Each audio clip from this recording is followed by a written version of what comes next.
Good morning everyone. Today we are going to study about male reproductive system. In a previous video we have learned about sexual reproduction in flower. Okay. This is the structure of male reproductive system. Okay. This is the structure of male reproductive system. We are going to label the parts. Okay. देखिए सबसे पहले जो है ये क्या है, mail reproductive system है. जो ये इसको बोलते हैं हम लोग scrotum. This is known as scrotum and this oval shape is known as testis. Oval shape structure is known as testis. Testis. Okay. And this is known as epididymis.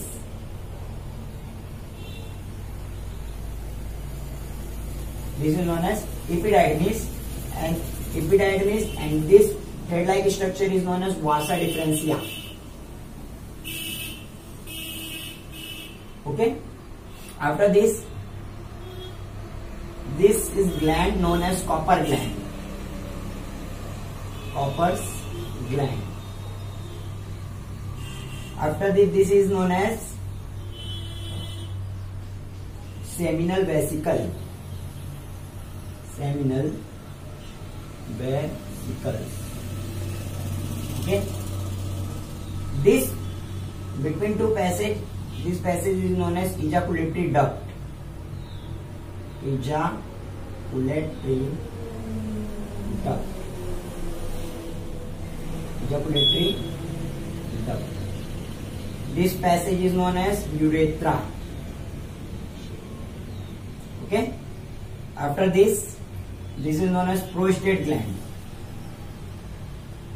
Prostate gland. This is known as prostate glands. Okay. And this is the large part known as urinary bladder. Okay. This is the urinary bladder. Okay. This is known as penis. This part is known as penis. Okay. Okay. हम लोग ने क्या किया, सबको label कर लिया है. सबको किसको किसको क्या बोलते हैं हम लोग को पता चला. Clear. This part is known as penis. This is known as testis. And this bag like structure is known as scrotum. And this thread like structure in which sperm is called as epididymis. And this pipeline structure is known as urethra, and this bulb-like structure is called Copper gland, and this duct is known as vasa differentia, and this heart-shaped structure is known as prostate gland, and there is a opening called as ejaculatory duct, and this is known as seminal vesicle. Okay. Our male reproductive system is composed of various gland. Okay. Various gland, various duct and part. Okay. Okay. In this we are going to study about how the sperms are produced. Okay. Sperm कैसे produce होता है इस video में हम लोग देखेंगे. देखिए जो सबसे पहले देखते हैं टेस्टिस. स्पर्म कहाँ फॉर्म होगा. सबसे पहले स्पर्म कहाँ फॉर्म होता है. Sperm is formed in testis. Sperm कहाँ फॉर्म होता है. टेस्टिस में फॉर्म होता है. टेस्टिस में फॉर्म होने के बाद sperm is store in epididymis. ठीक. Function of testis is to formation of sperm and function of epididymis is to store the sperm. After storing sperm, they will release. They go through pipeline structure known as vasa differentia. Vasa differentia से होते हुए कहाँ जाता है, ये यहाँ पर जाएगा. क्लियर. यहाँ पे होने के बाद ये आएगा सेमिनल वेसिकल. सेमिनल वेसिकल क्या होता है. सेमिनल वेसिकल एक ऐसी जगह है जहाँ पे उसको क्या करता है, लिक्विड मिलता है. लिक्विड. क्लियर. क्योंकि कोई भी स्पर्म को ट्रेवल करने के लिए मीडियम की रिक्वायर्ड होती है. जो अपने बॉडी में मीडियम चाहिए, तो उस मीडियम कौन प्रोवाइड करेगा, वो सेमिनल वेसिकल. सेमिनल वेसिकल क्या करेगा, लिक्विड प्रोड्यूस करेगा. तो स्पर्म यहाँ से मूव करते हुए इधर आएगा. फिर अगर कोई स्पर्म है, अगर वो लिविंग है, तो उसको न्यूट्रिएंट की जरूरत होती है. तो nutrition is provided by prostate gland. Nutrition कौन प्रोवाइड करेगा, प्रोस्टेट ग्लैंड प्रोवाइड करेगा. फिर उसके थ्रू यूरेथ्रा में आएगा और यूरेथ्रा से पेनिस के थ्रू बाहर चले जाएगा. जो बाहर जाएगा वो सीमेन होगा. क्लियर. क्योंकि देखिए और टेस्टिस से दो चीज प्रोड्यूस होगा. एक होगा gamete and second is hormones. Okay. Gamete कौन सा प्रोड्यूस होता है, स्पर्म. ओके। और कौन सा हार्मोन? टेस्टोस्टेरॉन। क्लियर? टेस्टोस्टेरॉन क्या होता है? रिलीज होता है। ओके, हार्मोन्स का नाम है जो कि। अब जो गैमेट है वो क्या है? अपना स्पर्म। और हार्मोन्स क्या है? टेस्टोस्टेरॉन। टेस्टोस्टेरॉन का यूजेस क्या है? जो आपके बोल सकते हो आप कि आपके दाढ़ी मूंछ आती है, ठीक, एक गर्ल्स में नहीं होता। क्लियर? क्यों ऐसा है? क्योंकि टेस्टोस्टेरॉन लेवल बहुत लो होता है as compare to boys. Boys में टेस्टोस्टेरॉन लेवल हाई होता है। नंबर ऑफ टेस्टोस्टेरॉन जितना डिक्रीज होगा, टेस्टोस्टेरॉन लेवल का डिक्रीज होना मतलब क्या? आपकी आवाज बहुत पतली होती जाएगी, बहुत सॉफ्ट होती जाएगी। आप गर्ल्स जैसे बोलते हैं उस तरह आप क्या करोगे? आपकी वॉइस उस तरह होती जाएगी। क्लियर? थोड़े थोड़े आप बिहेव करोगे गर्ल्स के ऐसा। ओके, तो हार्मोन्स किसके कारण होते हैं? टेस्टोस्टेरॉन के कारण होता है। क्लियर? और गैमेट क्या है? अपना स्पर्म। ठीक, स्पर्म किसके लिए यूज होता है? To fertilize the ovum. Clear? Sperm की एक टाइम होता है, टाइम लिमिट होती है, उतने के बाद वो क्या होता है? डेड हो जाता है। स्पर्म एटलीस्ट फीमेल के रिप्रोडक्टिव सिस्टम में 5 डेज क्या रहेगा? विएबल रहता है, मतलब 5 दिन जिंदा रहता है, उसके बाद वो डेड हो जाता है। अगर वो किसी ओवम को फर्टिलाइज कर पाया तो ठीक, और नहीं कर पाया तो डेड हो जाएगा। क्लियर? ओके, अब हम लोग इसकी स्ट्रक्चर की स्टडी करते हैं। ठीक, मैंने आपको बताया ये क्या है?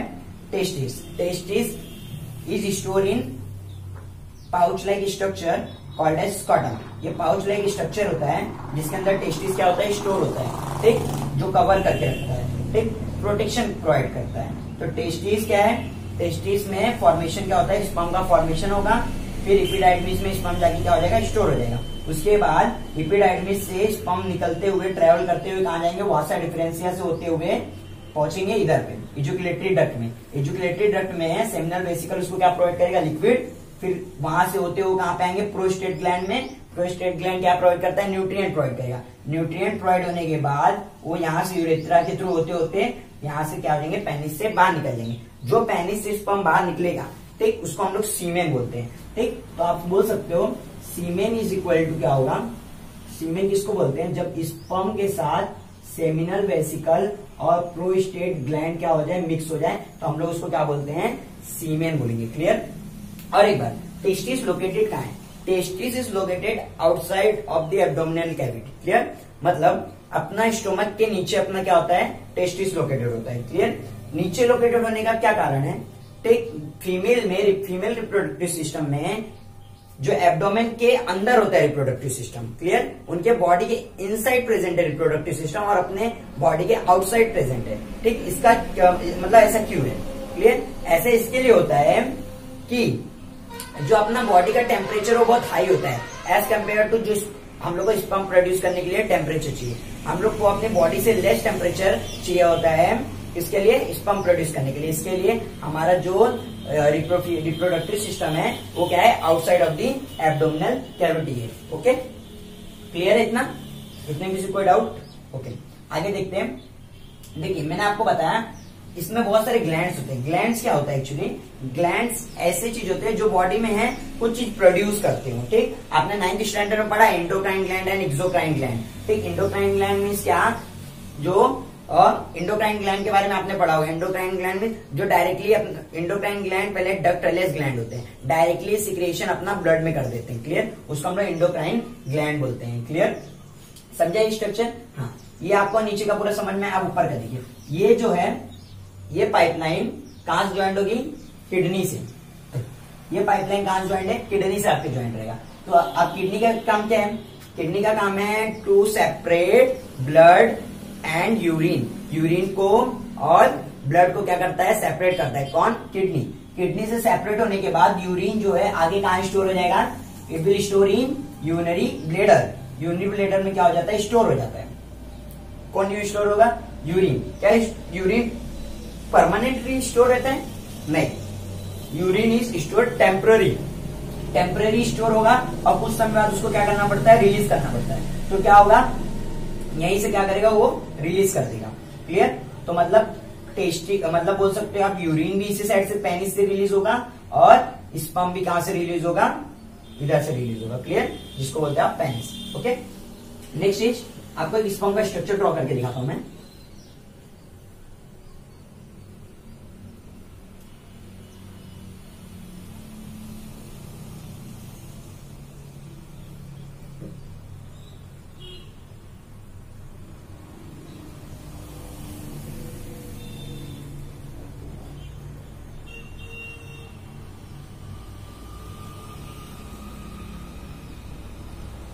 This is the structure of sperm.